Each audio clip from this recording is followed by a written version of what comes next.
Hey guys, we're here today to talk about what should midlife fitness look like.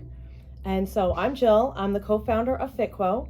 Our mission is simple. We want to help people over 40 change the status quo of aging. We want to make strength training doable, sustainable, and a part of your everyday life. And I'm very thankful to have Coach Rich with me today. How are you today, Jill? I'm doing well. I'm excited Good. to kind of get some information out there for people. So just to start us off, Coach Rich, he has a lot of clients and a lot of them are middle-aged and older. And so a lot of people think that getting older is just automatically, it means slowing down, it means less energy, feeling weaker. Why do you think some people just accept this as just a part of aging? A couple of reasons. One of the reasons I feel like people accept this is if you look around at the population, a lot of people are slow and don't feel good, and they're not in good shape. And number two, I think, is our healthcare system. Our healthcare system is really not a wellness system. It's a sick care system. So we go to the doctor when we don't feel good. It's not preventative maintenance. Right, they're just treating our symptoms. Right. That makes a lot of sense. So to you, I know you're always talking about the importance of building muscle. Why is muscle so powerful, especially after you're 40? Well, muscle is important because it's what helps you get out of the bed in the morning. It's what helps you carry the groceries from the grocery store. It's what makes you look good in your clothes. It's what makes you be able to open up a jelly jar at 70 years old, because it's going to help you in life. So it's so important. It helps me pick up my grandson. It helps me hug my mom. You need muscle for all of these things. And I think the one key element that I try to explain to clients is that you start losing muscle after your 30s. So after you're 40, it's really a critical decade. It's going to set you up for the rest of your life. It Yes. could literally change the trajectory of how the rest of your life goes. Absolutely. So what are the biggest misconceptions that some of your clients tell you about that are over 40?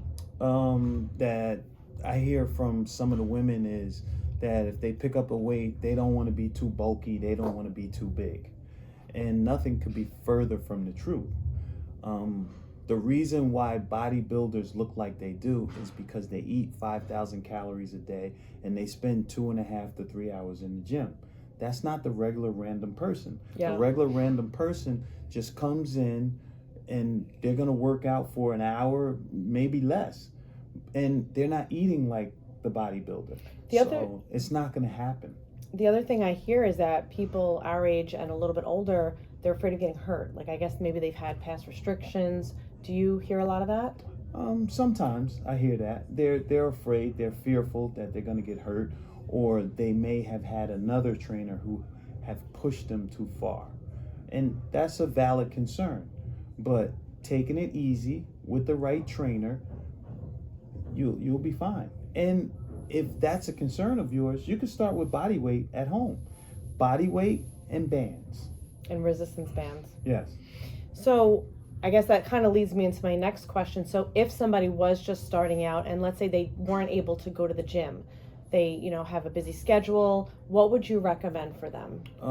The biggest thing I would recommend, there's 2 exercises I would recommend. Squats and push-ups.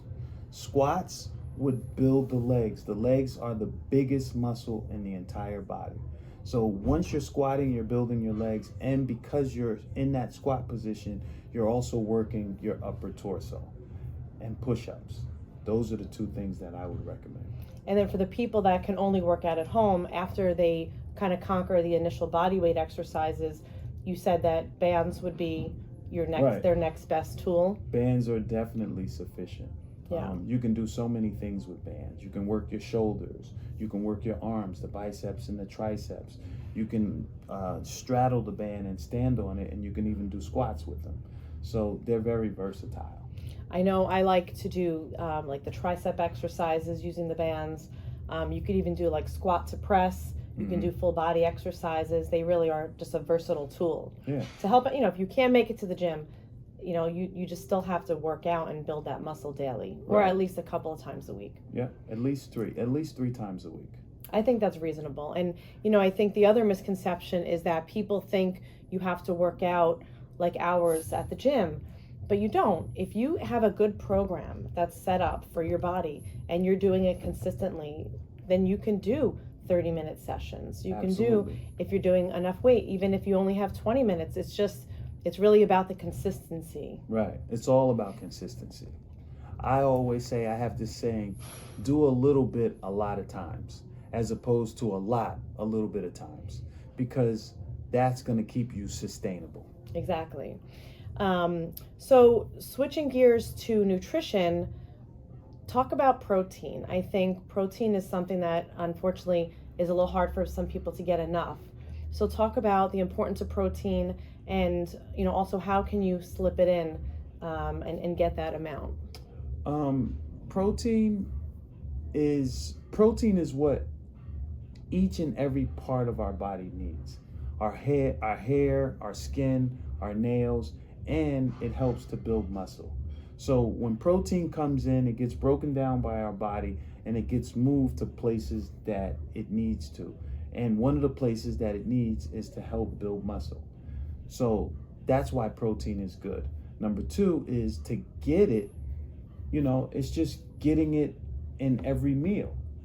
So whoever you are, carnivore, vegetarian, vegan, if you're a carnivore, you can get it from fish, you can get it from turkey, you can get it from chicken.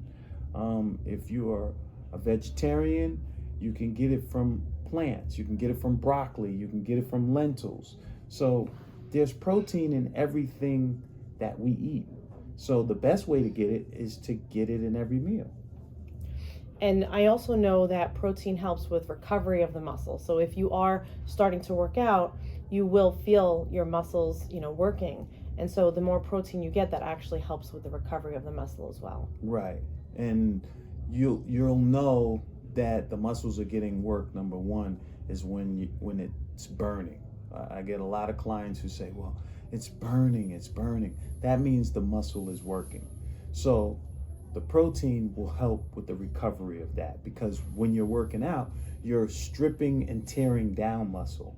And then the recovery process is it rebuilding, and you need protein to help rebuild it. And the other thing you need, speaking about recovery, is sleep. So I think a lot of times if my clients are having trouble building muscle, it's not getting enough sleep as well. So Yes. You have to let your body do its full recovery process. So you also want to make sure you get enough sleep. So there are two things that I've heard are called the silent killer. One is a sedentary lifestyle, where you're really just not moving, and the other is visceral fat. Can you tell us a little bit about visceral fat and why it's something we should be taking a look at? Visceral fat is important because visceral fat is the fat that surrounds your organs, your heart, your liver, your lungs, your gallbladder, all of those places. There's visceral fat that surrounds those areas. Now, you don't want too much visceral fat in the area, and you can see it on some people. Usually it's a distended belly. You can see it. And the reason why you don't want that is because it hinders the organs from operating at their most prime. It's slowing down the heart. It's slowing down the lungs. It's slowing down the liver. So that's why visceral fat is important to be least amount. And if you want to help get rid of visceral fat, that's when we want to go to actually putting skeletal muscle on our frame. The more skeletal muscle that we have on our bodies, the muscle will help reduce the fat. So that's another important fact. Yeah, I think one of the things we do here is we do a scan, and it can actually tell you your skeletal muscle mass and your body fat, and we look at your basal metabolic rate. And what's great about that is it actually tells you how many calories your body needs. And I think a lot of people don't understand the connection. The more muscle you put on, the higher the amount of calories your body needs. So if, let's say, you're eating the same amount, but you've now put on more muscle, you automatically will lose weight. And that is really what helps people on their journey. So the more muscle you build, it just helps everything. It helps the way you feel, it helps the way you move, it will help you lose weight. It really is just a miracle. It just helps you, and it's something that we really try to emphasize in our programs. So just to finish off, Rich, would you mind sharing your age? Sure. I'm 59. All right, so I am 47, and so you see here, I'm strong AF, so I'm strong after 40. We love this population because this is where in our 40s and our 50s, we are just busy. We are taking care of maybe kids, we're taking care of our aging parents. We are, in our prime working, trying to, make that money and save for retirement. But we don't always take care of our fitness. So I love that you and I are kind of reaching out to this population because they need it. They need to do that so they have the best. We all need it. We all need it so that we have the best outcomes later on in life. So what for you, Rich, was a low light of aging and then a highlight of aging? Okay. A low light of aging was I wasn't as fast as I was when I was younger. Still fast, but not as fast. That was a low light. But I was happy that I was still moving, or that I am still moving. The highlight was I completed a Spartan not too long ago, and I was up in the 1 percentile of people who finished the race. Woo! And I was excited about that. That's because awesome. There were all age groups in that race. I love it. I call Rich a unicorn because he is. He's just so fit, and he's just so motivating to people. So you are definitely a unicorn to me. Thank you. So for me, I think the biggest, low light was just I didn't expect my body to change so much so quickly. So all of a sudden I woke up and things were blurry. I couldn't see. I'd always had perfect vision. I'm walking down the steps and everything's cracking. It sounds like somebody's cracking glow sticks. Those are the things I kind of wasn't expecting. But as I started the training program, I think I was really surprised at how quickly I was able to put on muscle when I was consistent, and about how strong I feel. So my grandma lived to 97. So that means I have 50 more years potentially. Amen. So I want to make sure I take care of my body. There's only one I got. Yep. So if I keep working on it, then it'll keep working for me. And consistency is the key, guys. Consistency is the key. Well, Coach Rich, thank you. I appreciate you. And guys, if you have any questions, put them in the comments, and we'll be happy to get back to you. All right. Thanks again. You're welcome.